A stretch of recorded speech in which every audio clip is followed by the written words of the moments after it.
so I'm a third person, so I will conclude all the argument that we talk about, and I will like compare the what we can do over all the debate.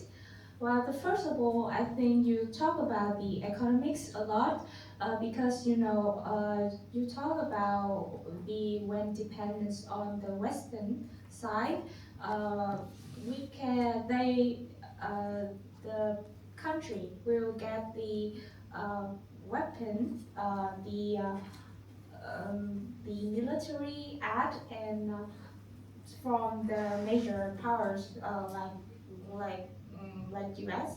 So well, but we also mentioned about that, like if we um, but we mentioned about the debt trap, and I think it's much larger than what you talk about because when you gain a lot from other people, gain a lot of resource from the bigger country, that will make you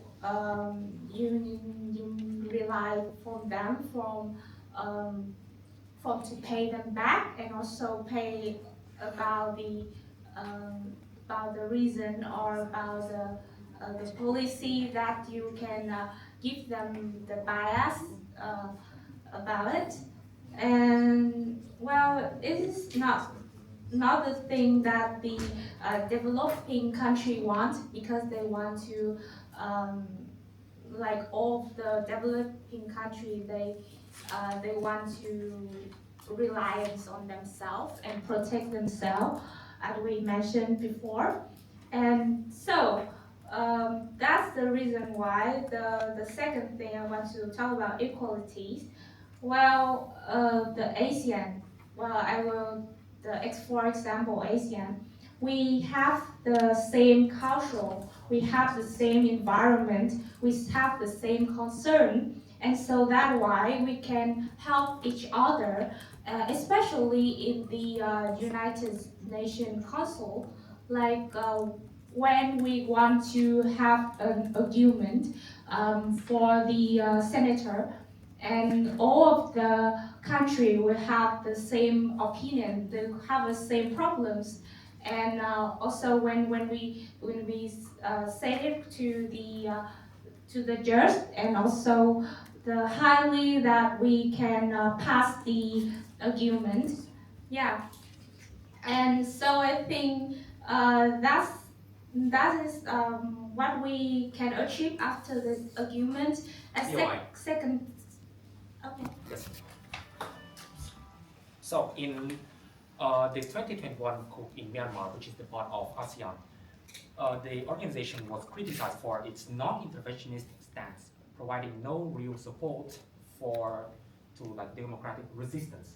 I do not deny that ASEAN is a great organization which helps in other terms, but in terms of military and defense, why did it like not support Myanmar, although it's part of ASEAN? Can you mention again the problems? Yes, the problem is that so Myanmar started in the coup, they like war in their country in 2021, but it is a part of ASEAN. Why did not like ASEAN provide any assistance for the Myanmar citizens, for Burmese citizens, like in the case of the war? Why there was no visible help from the organization towards the problem? Okay, so I think yeah, although the organization proposes that it is ready to assist in every single problem of any nation which is part of the organization. So why is the problem not being solved?